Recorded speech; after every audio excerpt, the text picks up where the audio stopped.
Welcome to Happy Money. I am Julia Dennison. I'm your host with Women's World Magazine, and we are here with TV's power couple, Giuliana and Bill Rancic. We talk a lot about money and relationships, and obviously you guys are married and also business partners. We are, and a lot of business. I can imagine there's a lot of blurred lines there and boundaries. Yes. How do you kind of navigate those roles between your relationship and business? The answer to your question is you have to recognize your strengths and the other person's strengths, not necessarily like your weakness, but more like what are my strengths and what are Bill's strengths? Right. And let us like own those and really shine. Yeah, I always say, in business, you have to think like the conductor of an orchestra, right? And the conductor of an orchestra doesn't play every instrument himself or herself, but he finds the best violinist and saxophone, trombone, whatever the heck is in an orchestra. And he finds the best people he can to play those instruments. And that's kind of how you do a business. So for us with the Mama DePandis, we got a great distributor, Gourmet Foods International. They're based in Atlanta. Brian Scott, the president of the company, he's amazing. Very supportive. Very supportive. And then you get great partnerships with retailers. The whole Kroger team has been great, That's great. We're going to be in Central Market in Texas, right, which is owned by HEB. We're working with Target now wow, that's in great. Minneapolis. Yeah, so, you got to find people that are going to get behind it and support it. Yep. And you have to over-deliver for your customers. Right. I think that's the most important thing. I mean, I'll tell you, so Bill and I have restaurants together. I mean, we have a few different businesses Prosecco together. company. Oh, yes, we have a Prosecco together. But with the sauce, I think that I took like the initial, I guess to just break it down, I was more of the creative and Bill's more of the business when it comes to the sauce. Okay. Because I had never had experience in the grocery world, in that whole business. I really didn't know much about it. But what I did know was how to get my mom's sauce to be my mom's sauce in a jar, right? The exact sauce. And also the design, just everything, just like really, which products my mom wanted to spotlight, like what she really wanted to create for everyone. And so I would say I did kind of like the first half. Those were where my strengths were. And then Bill is so amazing at but he's very good at for instance, when we were talking about the price, it's unheard of for a new brand to come out at a price that's already as competitive as brands that have been around for years and years that are already huge, right? Right. And for us, we took so much time in we strategized, how do we launch this line at a time and strategically that we can then pass the savings on to the customer and be already at a really strong price point. Do you know what I mean? Yes. Yeah. And so we had to kind of work behind the scenes of making sure that when we launched, we would be in a lot of stores quickly because that volume is the name of the game. Right. Volume is the name of the game. I have a line on Home Shopping Network on HSN, and I've had it 13 years, and I know volume is the name of the game. That's why I'm able to sell premium denim at $49. Right. And if I was in a boutique or department store, they'd be $149 or $249. So Bill actually was such a great, to be honest, he was a great teacher to me of that. He's an amazing business person. He has a great business mind and he knows, I'm not kidding. All right, come on. I'm not trying to say too many compliments. Too many compliments. You won The Apprentice though. Back I did. You did. So you're the business guy. Yeah. He is the business guy.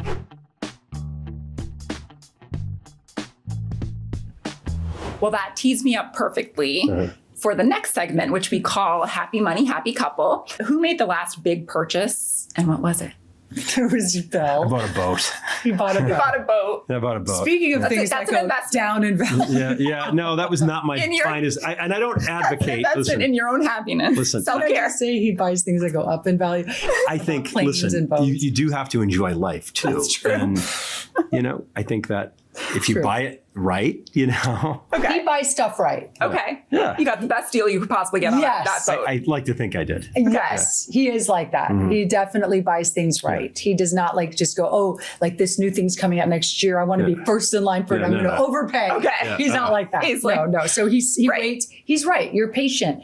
He's a boater. He actually Bill's first business, one of his first businesses when he was a teenager, was a boat wax and wash business. So he's always been around these beautiful beautiful boats. And I always dreamt of having a boat. Oh, now you finally have one. Yeah. Yay. And so I love that. And That's a I life support because it's incredible. Well, you wanted it too. It wasn't like you're making it sound like this philanthropic effort that you're, He's right. I enjoy it too. Okay, I'm sure. Who wouldn't enjoy the boat? I do enjoy it. Who orders the most stuff online? Oh, For Juliana. sure. Not even my a Lord. question. And a lot of it's her own stuff from Home Shopping Network, which is weird. Like G by Juliana packages are coming to our house. That's like a kind of a return on investment, I guess. So can I tell you why though? It is. He's always like, I don't understand why like you buy all this stuff online. You for full price your own stuff. Yeah. I'm like, well, Bill, let me explain. So I get one of each piece of clothing in my size. Okay. But sometimes I just love things so much and I get worried because I wear them so much that I think, oh, well, that great t-shirt, I need another one of that one. So like this, for instance, this little faux suede top. Oh, yeah. This might be something I might buy in another color or I might buy it again just because I'm like, well, what if like it gets dirty? I don't know. It's like it's a classic. Fear of selling out. Like you're worried. Fear of selling out.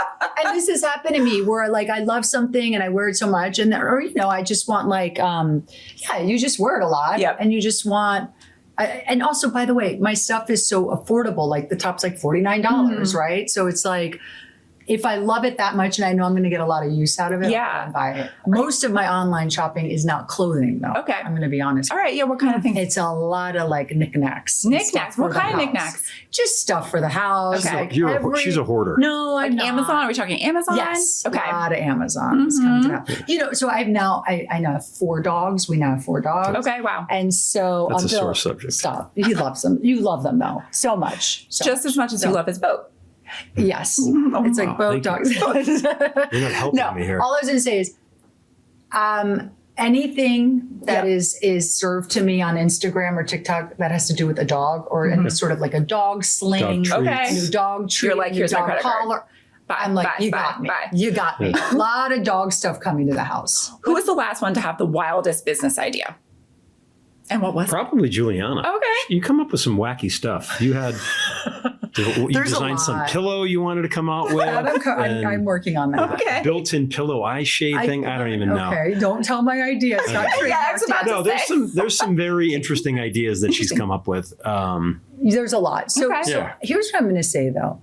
So, and Bill has said this about me, and I take this as a big compliment. He's always like, I have never met anyone who can dream so big, who just comes up with these ideas and can dream so big. And for me, like, I feel like for anyone out there, right? Like no dream is too big. Like, I think that's so important. That's half the battle is feeling like I have this idea and I'm going to do everything I can to make it happen. Because oftentimes it's, I have this idea, but like, there's no way I'm ever going to make it happen. Right. And I don't ever have that attitude at all. There have been times where I've tried and it hasn't happened and that's okay, but at least I tried, right? And how do you kind of navigate that as a couple? Like in terms of, do you believe in having separate bank accounts or combining all your money? And like, what if you have like one of you wants something that's like a really big dream and the other doesn't necessarily agree? We started out separate and then it just kind of, do you guys have like, we're 20 years in now, so. Do you have like how do you kind of handle your finances as a couple? Do you get together to talk about it? I try to get together with her, but she takes a nap, she falls asleep and it's like, we get like our financial people and they come and meet with us and she'll stay for 5 minutes and be like, I got to get on a call. I'm like, no, like, because if something happens to me, you need to know. Right. Like, I kid you not, our guy, is he called a financial manager? I don't even know this stuff. What's his I mean, like one of our like a financial, like advisor. Advisor. Sure. Yeah. He's lovely. We love him. Joe. And Joe literally like once a year we'll meet him at RPM at one of our restaurants and we sit in the booth and like literally Joe has looked over at me and he's like, are you awake? Like I literally, this is I'm like, care less. I literally fall asleep because can I tell you what it is? And he knows this. What am I going to say about me and money and like all that stuff? How I'm not like, well, I don't do it. There is no part of me ever since even day one, right? My first day on E or before my first job at 16. I love work. I love the hustle. I love work. Yeah, you have a very weird relationship with money. Okay, no, Bill, we don't want to get into that. No, but because like for little things, it'll drive, like I'm not spending $9.99 on this. I relate. But yet if it's a $5,000 handbag, it's not a problem. Like this is the most, I'm sorry. whatever. I'm sorry, wait, what were you saying about a boat? No. That was a tip. Yeah. You guys are really bullying. We meant to say that was a team effort. You guys are ganging up on me. This is woman's world. I get it. I'm living in a woman's world. You are. I have three older sisters, so he does have three. You've been in a woman's world for a long time. Yeah, but I think your relationship with money is a little skewed. Like you will worry about the small things and you won't sit through a meeting with She's got you. With the financial guru. You're right. I've got him. Yeah. You know what it is? You're right. I have this sense of security with Bill. That is true. Because I know that Bill's like the most trusting, honest person. Everyone who knows that about Bill. He is like cut from the best cloth of when it comes to like loyalty and honesty. Very loyal. He's very loyal. He's very honest. Like he can't sleep at night if he thinks maybe you misunderstood something he said. That's how much he like wants everything to be so transparent. I love that. So I never have to worry with Bill. So I just feel like he's so good at like keeping track of everything. And for me, it allows me to just keep dreaming. Yeah. Keep dreaming. Keep Keep thinking of pillows that incorporate face masks. I'm telling you, I'll send you. I'm on a prototype right now. I'll send it to you. It's really cool idea. No, like you. Here's another example. No, Bill. No, just a short example. You're not. Don't get the Uber Black. Get the Uber Comfort. Yes, 100%. Yeah, and then not even comfort. and then Max. hold on. She on the flip side, she wanted to buy a 34-acre home with a polo field to create a dog shelter. Perfect. So I'm like, wait a minute. You want me to obviously go no Uber Black, but you're going to buy this retired polo farm with all these beautiful. The horse stalls were nicer than most people's apartments. Seems legit to me. I was going to create a dog sanctuary. So I wanted a place, and I'm still doing this, by the way. So I'm going to get there somehow. But basically, it's a place where dogs who are urgent at the shelter, until we find them a foster or someone to adopt them, would come to my sanctuary. Right. And we could save them. I like that. They come to my sanctuary. But I'm going to take Uber X instead of Uber Black. You know what? It's a balance. Yes. And so obviously I'm not going to win this. But anyway, I don't even take Uber Comfort. I take Uber X. And I took Lyft this morning. Thank you, because I saved $10. Every day is a new day to make financial decisions. Yes, that's what I say. Amen.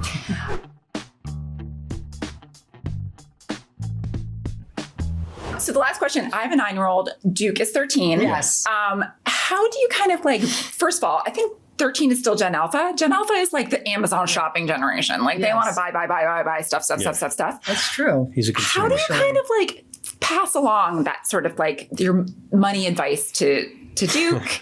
Or can you? Or do you have any tips? I think a lot of it is by example. We're just going to have to do it by example. Yeah. And he does see. He knows how I am for sure, that I am not a spender. So I'm just hoping that eventually. Teaching him to save. Yes, because right now it's not like that. These kids think that money grows on trees. Right. And I guess we all thought that, I guess, when you're a kid, but now especially, I feel like. But it also has to do with when your kids go to school. Yeah. It's the other kids and their parents. So like you're trying to instill values, but like, you know, when an 8th grader is wearing a Rolex, I know. Like, what's up with that? This generation, man? I don't know. Like, we can have a whole other podcast on how to crack that, because I'm still trying to figure it out. I'm a Midwest guy every day. You know, we don't do that. You are here to talk about Mama DePandi Sauces. Yes. Which is, tell me a little bit about the backstory there and how it launched and what the idea was and where you got to where you are today. So I was born in Naples, Italy, and my family moved here when I was a little girl. And my mom has always been known as like that mom who makes the best Italian food, right? Because it's like authentic Italian food. In fact, I remember I used to come home from school and friends would come home with me after school. And my mom would have big bowls of pasta waiting for us on the table at like 3:30. And everyone's like, wait, is it dinner? What is this, lunch, dinner? And I'm like, doesn't matter. It's just a snack in my house. Yeah, it's my mom just feeding us, 10 times a day. But, so basically Bill and I got married, and then in Chicago, we opened an Italian restaurant about 15 years ago called RPM Italian, which we now have several of them. It took off, but the number one bestseller every night, nothing's ever beat it, is Mama DePandi's Bucatini Pomodoro, which is my mom's signature dish. I love Bucatini. That sounds delicious. You do? Oh my God, you love that. Well, we brought some for absolute favorite. You're in luck tonight. We're in 3,000 stores, so we're in the Kroger chain nationwide, in the Murray's Cheese Shops. We're in Ralph's on the West Coast, Harris Teeter, Fred Meyer, Mariano's in Chicago. So we're I mean, we launched it a month ago. It's crazy. So we're really excited that we get to bring it to people and they can go to their local grocery store and get it. That's amazing. And you really focus on like under $20, 20 minutes, dinner on the table, get it there fast and cheaply. 100%. That's what we do. But I think we first focused on the quality. And, as we did with the 9 restaurants we own, it was always about making sure we use the best ingredients possible. And our sauce is different than anything else on the shelf. We don't add sugar. We don't add preservatives. We use real chunks of garlic. We use hand-torn basil, vine-ripened tomatoes. We're not using the cheap stuff in there. And we're bringing it to at an affordable price because we've got such great distribution now. We've been able to use the volume and bring the savings to the people at home. So on the shelf, it's $7.99.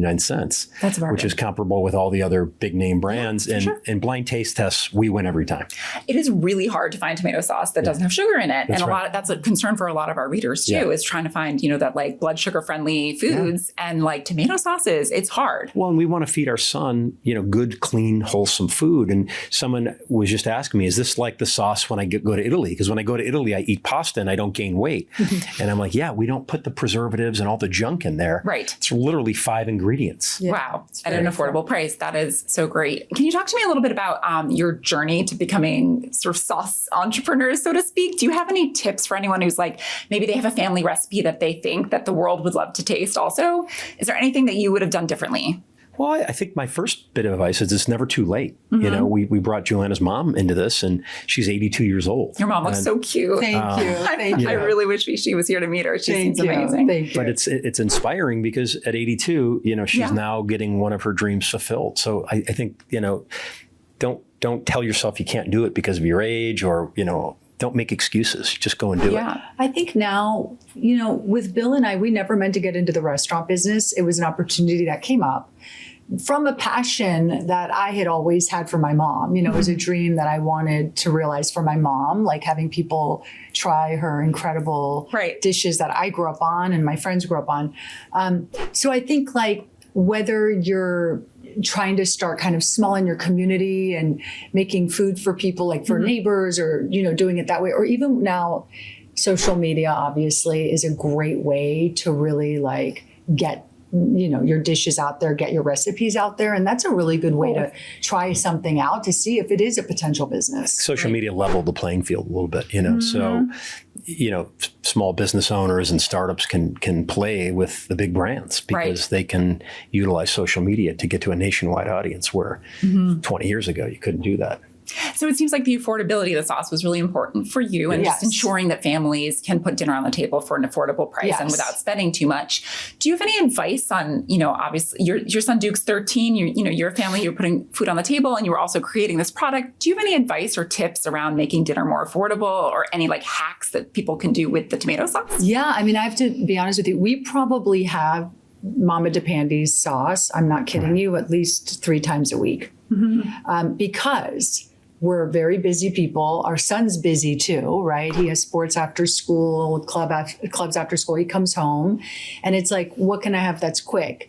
And instead of resorting to something that's not healthy and clean, we find that making a nice big bowl of pasta for him from fresh ingredients and it's quick and affordable is the way to go.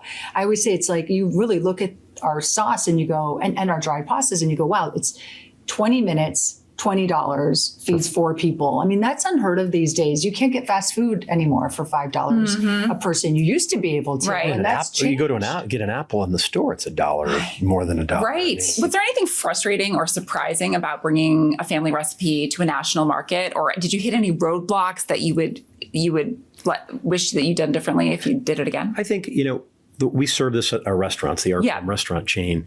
And to get it from restaurant quality into a jar, it took us about 1.5 years. So I think that was a little bit challenging because we didn't want people to buy this at the store and be disappointed. Right. You know what I mean? So we just took our time and we said, if we can't do it, we're not going to do it. Like if we can't replicate what you can have at one of the RPM restaurants in the jar, we're not going to do it. So we really took our time with it. We had to get our chefs involved, and really make sure that what you're getting is what you could get in a restaurant. And that's hard to find on a store shelf. That's fantastic. Congrats, you guys. Thank you. All right. So Mama DePandi. Yes. Tell us, like, you were saying where we could find it. It's all over America. Kroger stores nationwide in the Maurice cheese section, so on the perimeter.